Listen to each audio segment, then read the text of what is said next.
돈 버는 법은 넘칩니다. 그런데요, 돈을 받아들이는 법은 달라요. 학교는 안 가르쳤습니다. 재테크 책에는 방법만 있죠. 마음을 바꾸면 된다고요? 들어는 봤죠. 그런데요, 왜 안 될까요? 구조가 먼저라서 그래요. 구조가 없으면 마음은 사흘도 못 갑니다. 화관문 20개를 외웠습니다. 거울 앞에서 매일 읽었죠. 아무것도 변하지 않았어요. 방법이 틀려서가 아닙니다. 순서가 잘못된 거예요. 내가 더 열심히 했어야 했는데 가장 먼저 나오는 말입니다. 그런데요, 주변을 보면 이상한 게 있어요. 여러분보다 덜 바쁜 사람이 더 버는 경우가 있습니다. 드물지 않아요. 꽤 자주 보입니다. 열심히 한다는 것과 많이 번다는 것, 이 둘은 비례하지 않습니다. 자전거 바퀴를 아무리 힘차게 굴려도요, 바퀴가 공중에 떠 있으면 나아가지 못합니다. 방향이 없는 노력은 에너지 소진에 가깝거든요. 부모님이 돈이 없었으니까 반은 맞아요. 환경이 분명히 영향을 줍니다. 출발선이 다른 건 사실이잖아요. 그런데 같은 동네 비슷한 집안 출신의 두 사람, 한 사람은 40대에 경제적으로 안정됐고 한 명은 아직도 월급 날만 기다립니다. 차이는요, 환경이 아니었어요. 자식이나 스펙도 아닙니다. 돈을 대하는 방식이 달랐거든요. 돈이 들어오려고 할 때 불안해진 적이 있나요? 예상보다 큰 금액, 갑자기 생긴 목돈, 그때 기분이 이상했다면요, 이유가 있습니다. 큰 돈을 손에 쥐면 빨리 써버리고 싶어져요. 어딘가에 묶어두고 싶어지기도 하죠. 그 반응이 우연이 아닙니다. 패턴이에요. 처음 사업으로 목돈이 들어왔습니다. 꽤 큰 금액이었습니다. 그런데요, 실감이 없었습니다. 내 돈이라는 느낌이 없었거든요. 2달 만에 다 나갔습니다. 쓸 데가 생겨서가 아니었어요. 어딘가로 흘러가 버렸죠. 나중에 알았어요. 마음이 그 돈을 받아들이지 못한 겁니다. 이 패턴이 10년이 쌓이면 어떻게 될까요? 버는 양은 늘었습니다. 그런데 남는 게 없어요. 통장의 숫자가 제자리입니다. 그건 버는 방법의 문제가 아닙니다. 들어오는 돈을 받아들이는 방식, 그게 바뀌지 않으면요, 결과도 바뀌지 않아요. 돈을 버는 기술은 배웠습니다. 재테크, 투자, 절약. 그런데요, 돈과 나의 관계는 한 번도 들여다본 적이 없습니다. 가르쳐준 사람도 없죠. 빠진 게 기술이 아니라 관계였거든요. 이쯤 되면 이런 생각이 듭니다. 알겠는데 그래서 어떻게 바꾸지? 그 전에 하나가 더 있어요. 진짜 원인.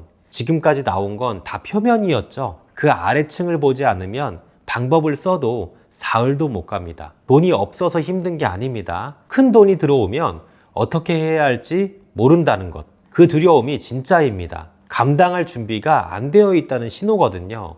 몸이 먼저 알아챕니다. 머릿속이 거부하는 겁니다. 의지의 문제가 아니에요. 구조의 문제입니다. 월에 300만 원이 일상인 사람이 있어요. 그런데 갑자기 400만 원이 들어오잖아요. 이상하게 불안해집니다. 설명하기 어렵겠지만 그냥 불편합니다. 그래서 어딘가에 써버리거든요. 그리고 나중에 이렇게 말하죠. 운이 없었나 봐. 그래서 관점 하나를 드리겠습니다. 돈을 더 버는 것보다 먼저 볼 게 있어요. 내가 지금 얼마를 허락하고 있는지. 그 숫자가 실제로 여러분 존재합니다. 의식하지 못할 뿐이에요. 그 허락선 안에서만 돈이 머뭅니다. 선 밖의 돈은요, 들어와도 빠르게 빠져나갑니다. 컵에 비유해 볼까요? 간단합니다. 컵이 작으면 물을 아무리 부어도 흘러 넘치죠. 허락한다는 건 컵을 키우는 겁니다. 방법을 바꾸는 게 아니에요. 담을 수 있는 크기를 바꾸는 거죠. 컵이 커지면 물이 더 들어와도 안정적이죠. 카네기는요, 빈털터리 이민자로 시작했어요. 세계 최대의 철강 재벌이 됐습니다. 그가 남긴 말이 있죠. 부자가 된 건 돈이 생겨서가 아니라 큰 돈을 다룰 준비를 먼저 했기 때문이다 라고요. 돈이 아니라 그릇이 먼저였습니다. 반전이 하나 있습니다. 큰 돈을 허락하는 건요, 욕심이 아니에요. 책임입니다. 돈이 있어야 줄 수 있습니다. 선택할 수 있고 지킬 수 있습니다. 이 순서를 모르면 허락하고 싶어도요, 죄책감만 먼저 납니다. 죄책감이 돈을 밀어내요. 하지만 허락이 책임이라는 걸 알면요, 그 죄책감이 사라집니다. 첫 번째는요, 도구입니다. 이름은 한계선 확인이에요. 내가 마음으로 허락하고 있는 돈의 상한선, 그걸 먼저 찾는 겁니다. 모르면 바꿀 수 없습니다. 어디가 막혀 있는지 알아야 뚫을 수 있어요. 월 200만 원이 편한 사람은요, 200만 원 근처에서만 맴돕니다. 의식하지 않아도 그렇게 돼요. 그 사람에게 방법을 아무리 줘도요, 범위가 그대로면 결과도 그대로예요. 방법은 단순합니다. 종이 한 장을 꺼내는 거예요. 딱 하나만 씁니다. 나는 한 달에 얼마가 들어오면 불안해지는가. 그 숫자가요, 지금의 한계선입니다. 생각보다 낮을 수도 있어요. 그래도 괜찮습니다. 낮다라는 걸 아는 거, 그게 시작이거든요. 처음에 저는 숫자를 너무 크게 잡았습니다. 1억이라고 썼어요. 아무것도 달라지지 않았습니다. 실감이 없었거든요. 지금의 현실과는 너무 동떨어진 숫자, 몸이 무시를 해버립니다. 지금 느끼는 것보다 딱 한 칸 위, 그게 실제로 작동하는 숫자입니다. 한 가지 짚고 넘어가 볼게요. 이건 목표 금액 적기가 아닙니다.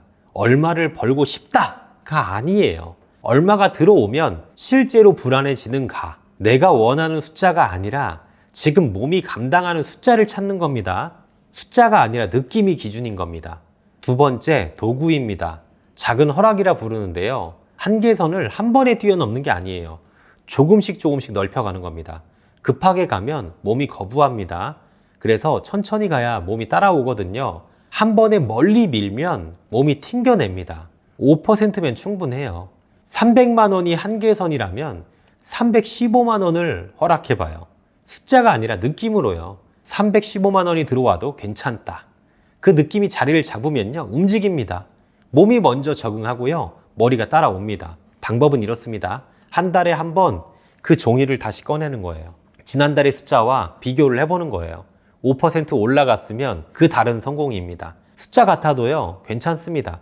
뒷걸음질 치지 않는 것도 유지죠. 한 달에 한 번 종이 한 장, 그게 전부예요.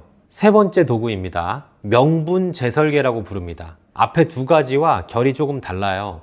큰 돈이 들어왔을 때 그 돈에 쓸 이유를 미리 만들어 놓는 거예요. 명분이 없으면 불안이 생깁니다. 불안이 돈을 밀어냅니다. 반대로요, 명분이 있으면 돈이 들어와도 어디 갈지 압니다. 그 안정감이 돈을 머물게 하죠. 종이 칸에 세 개를 만듭니다. 첫 번째 칸, 이 돈으로 누구를 도울 수 있는가? 두 번째 칸, 이 돈으로 무엇을 만들 수 있는가? 세 번째 칸, 이 돈이 없어서 포기했던 것. 거창하지 않아도 됩니다. 작고 구체적일수록 실제로 작동해요. 예전에 큰 금액이 생기면 묶어두려 했습니다. 안전한 곳에 넣고 건드리지 않는 거예요. 그게 최선인 줄 알았습니다. 그런데요, 명분이 생기고 나서 달라졌거든요. 쓸 곳이 보이니 더 벌고 싶어졌습니다. 더 벌고 싶으니 더 움직이게 됐어요. 움직이니 기회가 보이기 시작했고요. 록펠러는 청년 시절부터 번 돈의 10%를 기부했습니다. 가난할 때부터요. 이상하게 들릴 수 있어요. 그런데 다 이유가 있습니다. 그 행동에는 돈에 대한 죄책감을 없애줬거든요. 써야 할 곳이 이미 있었으니 돈을 많이 벌어도 죄스럽지 않았어요. 가장 흔한 실패가 있습니다. 숫자를 너무 크게 쓰는 거예요. 10억이라고 써놓고 3일 만에 포기합니다. 두 번째 함정은요, 명분을 너무 크게 잡는 겁니다. 막 세계 평화, 모두의 행복, 온 세상에 막 이런 거요. 명분은 현실에 붙어 있어야 해요. 부모님 생신에 여행 보내드리기, 이 정도면 충분합니다. 지금 생각해도 가슴이 움직이는 거, 그게 작동을 하는 명분이거든요. 이 크기가 아니라 온도입니다. 처음에 물었습니다. 마음을 바꾸려고 해도 왜 사흘도 못 가는지. 구조 없이 마음만 바꾸려고 하면요, 버티질 못해요. 한계선도 모르고 명분도 없는 상태에서 확언만을 하는 거는 빈 컵에다가 주문을 외우는 겁니다. 컵이 먼저예요.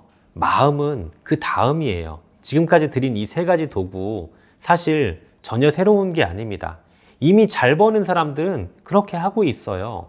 의식하지 못한 채로요. 타고난 게 아닙니다. 만들어진 겁니다.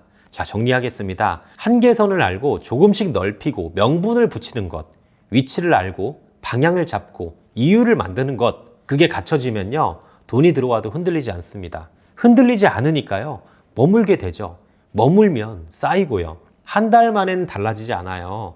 3개월, 6개월 지나면서 서서히 달라집니다.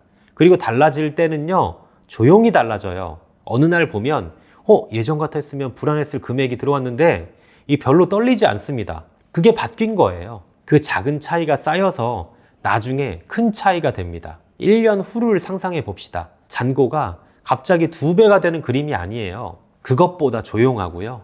그것보다 단단한 변화가 생깁니다. 큰 금액이 들어와도 불안하지 않게 됩니다. 전에는 없던 선택지가 생깁니다. 그 선택지가 또 다른 선택지를 만들고요. 폭발적으로 바뀌는 게 아니에요. 조금씩 꾸준히 덜 두렵게. 그게 진짜 변화입니다.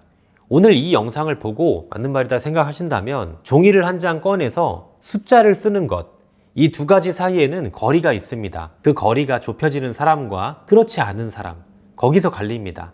아는 것과 쓰는 것은 다릅니다. 말이 아니라 종이 한 장입니다. 오늘 밤 딱 하나만 해보세요. 종이 한 장을 꺼내고 나는 한 달에 얼마가 들어오면 불안해지는가. 그 숫자 하나, 낮아도 괜찮습니다. 생각보다 작아도 괜찮아요. 지금 솔직한 숫자가 중요합니다. 돈은 준비된 사람에게 가요. 준비는 마음이 먼저죠. 마음은 구조가 먼저이고요. 구조는 종이 한 장입니다. 그 종이 한 장, 첫 번째 허락이거든요. 오늘 밤만큼은 그 한 장을 꼭 한번 꺼내보세요. 저도 5년 전에는 평범한 직장인이었습니다. 현재에 만족하면서 더 바라지 않고 살았죠. 하지만 지금은 수십 명의 직원을 거느리고 회사를 운영하는 대표입니다. 어떻게 그 자리까지 올라갔냐고요? 자본이 없이도 할 수 있는 유튜브라는 걸 실행했고요. 연에 50억이라는 매출 이상을 만들어냈습니다. 제가 여러분들의 성공을 돕는 시발점이 되어드리겠습니다. 나를 하루 잡아서요, 실시간 방송으로 여러분들과 만나고 유튜브를 통해서 돈을 버는 방법들을 알려드릴게요. 재능 같은 거 필요 없습니다. 돈도 필요 없어요. 무료로 해드릴 겁니다. 댓글에 제가 신청서를 남겨둘 테니까요. 그 링크를 눌러서 신청하시고 댓글에다가도 신청합니다 라고 적어주세요. 오늘만큼은 꼭 실행하시고 성공하는 미래로 함께 나아가는 여러분들이 되시길 응원합니다.